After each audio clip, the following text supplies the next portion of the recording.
Hello మచ్చా, నేను మీ middle class అబ్బాయి. ఈరోజు మనం వెళ్తున్న ప్లేస్ వచ్చి 4 Ps ఇందిరానగర్లో ఉందన్నమాట. మన ఇంటి దగ్గర నుంచి 20 కిలోమీటర్లు మామ. వెళ్ళలేం మామ, కార్లు గట్ట ట్రాఫిక్లో చచ్చిపోతాం. సో మెట్రోకి అయితే వచ్చాం. మన ఇంటి దగ్గర ఉన్న మెట్రో అయితే రాజరాజేశ్వరి నగర్ మెట్రో. సో అది పట్టుకొని ఇందిరానగర్లో దిగాలి మామ. అక్కడి నుంచి ఇంకొక ఆటో పట్టుకొని వెళ్ళిపోవాలి. పర్లేదు, ఇదే బెస్ట్. సో ఇంకా అలా వచ్చి మా ఇది మెట్రో కార్డు స్కాన్ చేద్దామని చేస్తే చాలా రోజులు అయింది వాడి. పైసలు లేవరా సూరిబాబా అని వచ్చింది.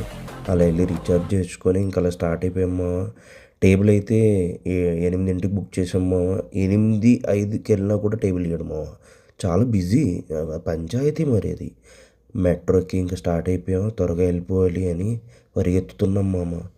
ఇంకా అలా మెట్రో ఎక్కి దిగేసాము ఇందిరానగర్లో. ఇంకా అక్కడి నుంచి ఆటోకి ఇక్కడి నుంచి బుక్ చేసాము మామ. ఫైనల్గా అయితే వచ్చాము.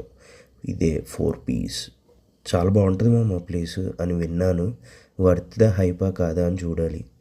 వీళ్ళ రిజర్వేషన్ సిస్టమ్ గురించి అయితే ఒకటి చెప్పాలి మామ. వారం ముందు చేస్తే కానీ దొరకదు, అంత బిజీ పంచాయతీ. కానీ చాలా బాగుంది మామ వీళ్ళ సిస్టమ్.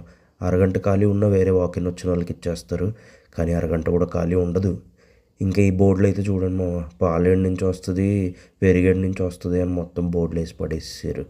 కానీ బాగా అనిపించింది. మనం తినే ఫుడ్ ఎక్కడి నుంచి తెస్తున్నారు, ఎక్కడి నుంచి వేస్తున్నారు అని అదే బుక్ పెట్టేశారు. సో అది ఇంక ఇడేదైతే చీజ్ ఇచ్చాడు మామ. చీజ్ బాగానే ఉంది. ఇంక ఇదైతే చూడండి మామ, అతి లెమన్ సోడా ఆర్డర్ ఇస్తే మా మేడము అన్నీ మా ముందుకు తెచ్చి ఇక్కడనే చేస్తున్నారు. అంటే అతి ఇంకా పబ్లిక్ వాంట్స్ దట్ అతి. ఇంకా అలా సోడా పోసి నీళ్లు పోసి నిమ్మకాయ వేసి ఇదే మా starter of the today burrata salad pizza. అలా చీజ్ పెట్టి దాన్ని కోసి ఆ 4 స్లైసులకి పరిచేసాడు, పూసి పడేసినాడు. ఏదైతే ఏం ఫేమస్. కానీ ఇక్కడైతే పిజ్జాని కస్టమైజ్ చేసుకునే ఆప్షన్ అయితే ఇస్తాడు మామ. మేము మష్రూమ్ పిజ్జా, ఈ సాలడ్ పిజ్జా చెప్పుకున్నాం. టు బీ ఫ్రాంక్ మామ, నేను తిన్న బెస్ట్ పిజ్జా మామ నా లైఫ్లో. చాలా బాగా అనిపించింది. మీరు కూడా ట్రై చేయండి. ఈ పాస్తా అయితే చెప్పుకున్నాం, తినకండి బాగాలేదు. ఇంకా బిల్ అయితే వచ్చింది 2200. ఆడికి ఒక 100 టిప్ ఇచ్చా.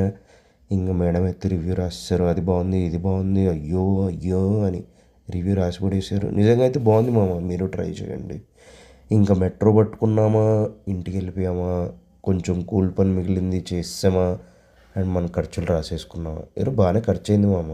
అవుతుంది మామ, ఎందుకు అవుతుంది? బయట తినాలి, అన్నీ కావాలంటే ఏడవుతుంది. ఖర్చు పెట్టాం, అయిపోయింది. ఇవాళ 3000 ఖర్చు మామ. బాయ్.